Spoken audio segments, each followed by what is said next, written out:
बिस्मिल्लाहिर्रहमानिर्रहीम। आज का जो हमारा टॉपिक है वो बेसिकली हम करने जा रहे हैं क्वेश्चन नंबर 3 का जो बी पार्ट है। ठीक है, ये वाला हम एक्सरसाइज कर रहे हैं 10.1, उसका जो है क्वेश्चन नंबर 3 है, उसका बी पार्ट हम करने जा रहे हैं। तो हमने सबसे पहले क्या समझना है कि हमने टेबल कौन सा यूज़ करना है और हमने इसे कैसे सॉल्व करना है। सेम वही टेबल यूज़ होगा जो पिछले पार्ट ए में यूज़ हुआ था, इसमें भी सेम वही है। हमने क्वेश्चन क्या दिया हुआ है, if Z approximation to normal distribution with mean 0 and variance 1 verify that, इसको वेरीफाई करना है हमने। ठीक है, अब हम सबसे पहले आ जाते हैं क्वेश्चन पे कैसे करना है। सिंपल, हमारे पास हमने यहाँ पर भी जो है वो वैल्यू लिमिट लिख ली है कि इन दोनों को जिनको प्रूव करना है। हमने यहाँ पे ग्रेटर और ये पॉजिटिव दिया हुआ है, यहाँ पर लेस और नेगेटिव दिया हुआ है। जैसे हम पिछले क्वेश्चन में लिमिट बनाते थे वैसे ही लिमिट बनाएंगे। -∞ to 0 इसलिए आ रहा है क्योंकि यहाँ लेस देन का साइन है और यहाँ पे -2.5 से लेकर फिर हम 0 तक जा रहे हैं। तो डायग्राम के थ्रू अगर आप देखें तो ये देखें -∞ to +∞ होता है वैसे हमारे पास।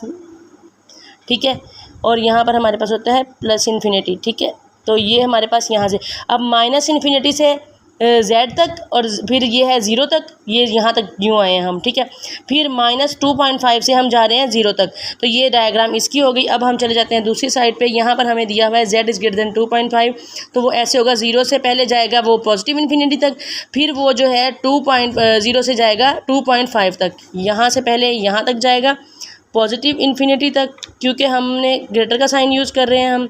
ठीक है, और यहाँ से ये जाएगा यहाँ से फिर 0 से 2.5 तक। ठीक है, तो अब हमने यहाँ पर जब यहाँ हम माइनस यूज़ कर रहे हैं तो यहाँ पे तो पहले ही हमारे पास वैल्यू माइनस में है, तो यहाँ पे भी -2.15 को टेबल में देखेंगे तो यहाँ पर भी ये वाला माइनस यूज़ होगा, तो ये -2.15 को हम टेबल में देखेंगे।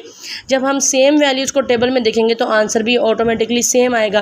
तो इसलिए ये प्रूफ है कि इन दोनों का आंसर सेम है। यहाँ पर आप ये आंसर देख लें, ये आंसर, और यहाँ पर जो मैंने कोड किया हुआ है ये आंसर सेम है। अब मैं आपको इन्हीं आंसर को टेबल में दिखा देती हूँ कि टेबल में कहाँ पे हमने देखना है। ठीक है, जैसे कि हमने देखना है -2.1 को 0.05 में। ठीक है, यहाँ से ये देखें ये आंसर, यहाँ से देखें ये आंसर हमारे पास सेम है बिल्कुल।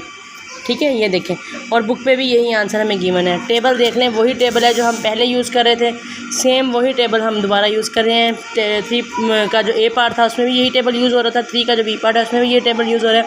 टेबल नंबर 9 है, ये टेबल है हमारे पास। अब क्वेश्चन नंबर 2 की यहीं पर हम पहले टेबल वैल्यू देख लेते हैं ताकि फिर हम वहाँ पर जाके बाकी उसका प्रोसेस देख लेते हैं। उसमें हमारे पास यहाँ पर ये आएगा, इसी क्वेश्चन का जो पार्ट 2 हमने प्रूफ करना है, हमने 1.8 को 6 में देखना है।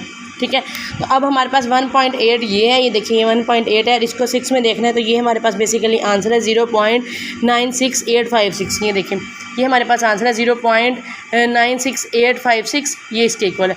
तो ये वाली चीज़ हमने यहाँ से देख ली। अब हम इसकी जो क्वेश्चन है वहाँ पे चले जाते हैं और इसको समझ लेते हैं। ये भी एक प्रूफ ही है बेसिकली। यहाँ पर आ जाए, ये देखें ये क्वेश्चन दिया हुआ था हमें। ठीक है, ये था क्वेश्चन, अब हमने इसको प्रूफ करना है। अब देखें यहाँ पे आ जाते हैं, यहाँ पर देखें लेस का साइन दिया हुआ है, तो हमने सिंपल 1.86, ये पॉजिटिव रहेगा क्योंकि लेस है, तो -∞ 0 आ जाएगा, फिर 0 से ये आ जाएगा हमारे पास।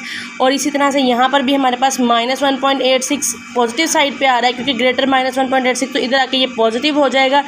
तो हमने यहाँ पर ये प्लस इधर लिखना है। ठीक है, ये वाली लिमिट इस तरह से बनेगी, तो दोनों के जो आंसर्स हैं वो पॉजिटिव रहेंगे। तो पॉजिटिव वैल्यू को ही हम देखेंगे, तो हमारे पास जो आंसर्स हैं वो दोनों के सेम होंगे। ये भी प्रूफ हो जाता है। ये देखें यहाँ पर कि इन दोनों के आंसर्स भी सेम हैं, इन दोनों के आंसर्स भी सेम है। तो ये हमने प्रूफ किया है यहाँ पर दोनों क्वेश्चंस में।